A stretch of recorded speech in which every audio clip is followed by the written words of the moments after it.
Aspirants let's discuss today Emily Dickinson की poem success is counted sweetest, जो कि 1859 में कंपोज की गई और 1864 में इसको ब्रुकलिन डेली यूनियन में पब्लिश किया गया था अनोनिमसली। क्योंकि एमिली डिकिंसन बहुत ही शाई नेचर की थी, बहुत ज़्यादा इन्होंने पोएम्स लिखी हैं, बट ये फेमस होना या इस तरह से बहुत ज़्यादा मुखर नहीं थी। तो इनकी ज़्यादातर जो पोएम्स थी वो पब्लिश एनोनिमसली ही हुई। बट बाद में जैसे ही ये फेमस हुई तो तमाम सर्कमस्टेंसेस थी, उसकी वजह से इनका नाम लिटरेचर वर्ल्ड में आया। बहुत ही सिंपल स्वीट लिरिक है, बट मैसेज इसका बहुत ज़्यादा इंटेंस है, जिसका मतलब ये है कि पानी की कदर आप जब ही जानेंगे जब आप कई दिन के प्यासे होंगे।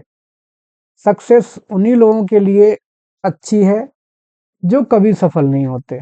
सफल होने के बाद लोग सेटिस्फाई नहीं होते, बट जो असफल हैं उनको सक्सेस बहुत ज़्यादा, स्वीट का मतलब क्या है यहाँ पे, प्रेशस, बहुत ज़्यादा प्रेशस लगती है। उनको लगता है कि भगवान बस किसी तरह एक बार उनकी जो इच्छाएं हैं पूरी हो जाए, एक बार उनको किसी में जॉब मिल जाए या उनका जो टारगेट है वो कंप्लीट हो जाए, अचीव हो जाए, तो वो बड़ी बात है। लेकिन एक बार जो अचीव हो जाता है तो sometimes we don't find it as brighter as we use to think about it. Iambic trimeter tetrameter में लिखी गई है। थीम्स की बात करें तो desire versus rejection, failure versus success and want versus plenty के बारे में बात करती है। Let's see what is more in the poem. The first stanza वो कह रहे हैं कि सफलता उन्हीं लोगों के लिए प्रेशस है। स्वीटेस्ट का मतलब यहाँ पे प्रेशस है जो लोग कभी सक्सेसफुल हुए ही नहीं है। डेफिनेटली जिन्होंने कभी नहीं कोई चीज एक्सपीरियंस ही नहीं की है, हु हैज नेवर एक्सपीरियंस्ड, उनके लिए वो चीज बहुत ज्यादा प्रेशस या बहुत ज्यादा डिजायरेबल लगती है। उनको लगता है कि ऐसा होने से सब कुछ हो जाएगा, तमाम खुशियां मिल जाएंगी, बहुत ज्यादा डिजायरेबल होती है। वो लोग ऑब्सेस्ड होते हैं उन चीजों को लेकर के, चाहे वो आपका सपना है, आपका लाइफ ऑब्जेक्टिव है, या कोई भी काम भी हो सकता है जिसको लेकर के आप बहुत ज्यादा ऑब्सेस्ड हैं। तो उन्हीं लोगों के द्वारा काउंटेड का सेंस यहाँ पे रीड की जाती है सक्सेस, प्रेशस जो कि कभी सक्सेसफुल हुए ही नहीं है। अच्छा, सक्सेस की तुलना यहाँ पे किसी शुगर या किसी मीठी चीज से की गई है, तो मेटाफर इस्तेमाल किया है उन्होंने यहाँ पर। मेटाफर का यूज है to comprehend a nectar. Nectar का मतलब वैसे होता है अमृत, डिवाइन ड्रिंक आप कह सकते हैं इसको। डिवाइन ड्रिंक एक ऐसी ड्रिंक जिसे देवता इस्तेमाल करते हैं।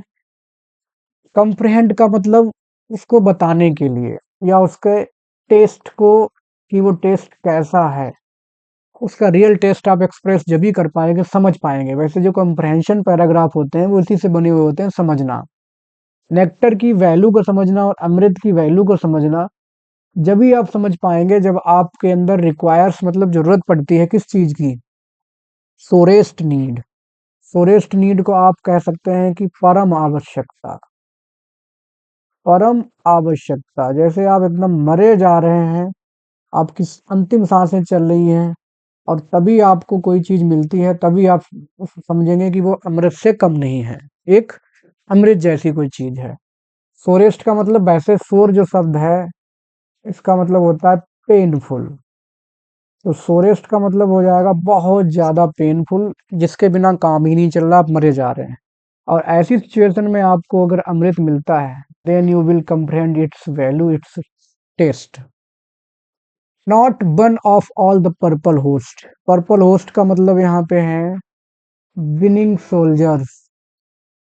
विनिंग सोल्जर्स, ऐसे सोल्जर्स जो कि जीते हुए हैं, विनिंग है। पर्पल होस्ट का इस्तेमाल विनिंग सोल्जर्स के लिए किया गया है, तो इसका मतलब यह है कि इट इज मेटोनिमी, जो एक अलंकार होता है, लक्षणा अलंकार जिसको बोलते हैं, मेटोनिमी का इस्तेमाल किया उन्होंने कि not one of all the purple host. जो विनिंग सोल्जर्स हैं उनमें से आप किसी को पकड़िए, उसका इंटरव्यू लीजिए, उससे पूछिए, नॉट वन तो उनमें से एक भी नहीं, एक भी नहीं, उन लोगों में से एक भी नहीं who took the flag today, who मतलब जिसने टुक छीन लिया है, snatch the flag today. Flag यहाँ पे जो है एनिमी का फ्लैग, जिसने दुश्मन के झंडे को अपने कब्जे में ले लिया है या जीत लिया है युद्ध। और उस युद्ध जीती हुई पार्टी से आप पूछिए, किसी एक सैनिक से, कैन टेल द डिफिनीशन, नहीं बता सकता। देखिए यहाँ पे नॉट वन कैन टेल आप इस तरह से पढ़ सकते हैं, not one can tell the definition, ठीक है। ये सब्जेक्ट हो गया, ये यहाँ पे वर्ब ऑब्जेक्ट ये सब हो गया। Not one can tell the definition किसमें से, जीते हुई सेना में से।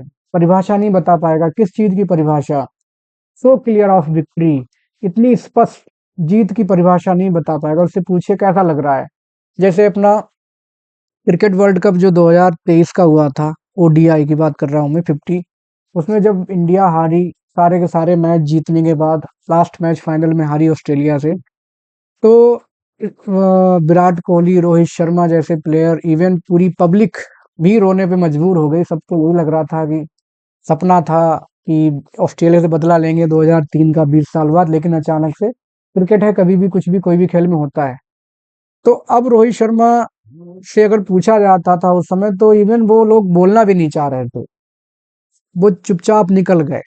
वो नहीं चाह रहे थे कि उनको कोई कहे कुछ, क्योंकि वो अपने आंसू रोक नहीं पा रहे थे। उनको उस दर्द, उस जो मेंटल एगोनी जो थी, जो पीड़ा थी उनके मन में, उसको उन्होंने महसूस किया। और जीते हुए लोग ऑस्ट्रेलियन प्लेयर्स, क्योंकि वो बहुत वर्ल्ड कप जीत चुके हैं, तो हालांकि ऐसा नहीं उनको अच्छा नहीं लग रहा था, दे वर ऑल एंजॉयिंग, लेकिन जितना दर्द, एगोनी उनकी इंटेंसर थी, हारने वालों की, इंडियन प्लेयर्स की जो एगोनी थी, पीड़ा थी, वो इंटेंसर थी उनकी ऑस्ट्रेलियन लोगों की हैप्पीनेस से। तो दैट्स वाई जीता हुआ इंसान आपको नहीं बता पाएगा कि हाउ ही फील्स, वो बताएगा हाँ बहुत अच्छा लगा, मेरा सपना था, और ये मेरा सपना पूरा हुआ है, सब बोल के निकल लेगा। लेकिन जो हारा हुआ है वो उसको याद रखेगा कई साल तक, और इस तरह से असफलता में कचोटती रहती है, टीस बनकर रहती है हमारे मन में। कैसे नहीं बता पाएगा, एज ही डिफीटेड, जैसा कि जो हारा हुआ है। डिफीटेड देखिए यहाँ पे डैश है, तो डैश जानबूझ के लगाती हैं। It source intensity of emotion, ये भावनाओं की जो तीव्रता है, वो दिखाने के लिए उन्होंने यहाँ पर जानबूझ के डैश लगाया है। इंटेंसिटी ऑफ इमोशन की एज ही डिफीटेड, कि जिस तरह से हारा हुआ व्यक्ति बता पाएगा कि सफलता क्या है, जीत क्या है, उसको जीता हुआ व्यक्ति नहीं बता पाएगा। और जो डाइंग, जो मर रहा है, ऑन हुज फॉरबिडन ईयर, जो मर रहा है, युद्ध में घायल हो चुका है, और उसके कानों को भी, फॉरबिडन मतलब मना कर दिया गया है, डिनाइड, मना कर दिया गया है कि जीत के जो नगाड़े बज रहे हैं, ड्रम्स बज रहे हैं, बहुत दूर से सुनाई दे रहा है। डिस्टेंट स्ट्रेंस, स्ट्रेंस का मतलब साउंड्स, दूर जो साउंड्स आ रहे हैं नगाड़ों के, और वो बज रहे हैं किसमें, ट्रायम्फ में बज रहे हैं, जीत की खुशी में बज रहे हैं। और वो साउंड उसके फॉरबिडन ईयर हो गए हैं। ईयर उसके फॉरबिडन नहीं है, क्योंकि वो हारा हुआ है, तो जीत के साउंड्स को क्यों सुनना चाहेगा, वो तो खुद हारा हुआ है। तो उसके लिए वो साउंड कैसे हो गए, फॉरबिडन हो गए, डिनाइड, जिसको वो नहीं सुनना चाहेगा। वही व्यक्ति बता पाएगा कि what is the true definition of victory, burst agonized and clear. और वो साउंड्स उसकी तरफ, बस्ट मतलब ब्लास्ट जैसा हो रहा है, बहुत तेज सुनाई दे रहे हैं, बहुत शार्प आवाज आ रही है उस साउंड्स की उसके कानों में। और वो आवाज उसको क्या कर रही है, टॉर्चर कर रही है, टॉर्मेंट कर रही है उसको। एगोनाइज्ड मतलब टॉर्मेंटेड, मरते हुए भी उसके कानों में वो जीते हुए जो लोग हैं बजा रहे हैं ड्रम्स, उसकी साउंड्स उसको टॉर्मेंट, टॉर्चर कर रहे हैं, और बहुत ज्यादा क्लियर सुनाई दे रहे हैं, जो कि वो नहीं सुनना चाह रहा है, क्योंकि उसके कान एक तरह से फॉरबिडन है। He doesn't want to listen that sounds, क्योंकि वो उसको टॉर्चर कर रहे हैं, एगोनाइज्ड, इसको परेशान कर रहे हैं। तो इस तरह से एमिली डिकिंसन का कहना है।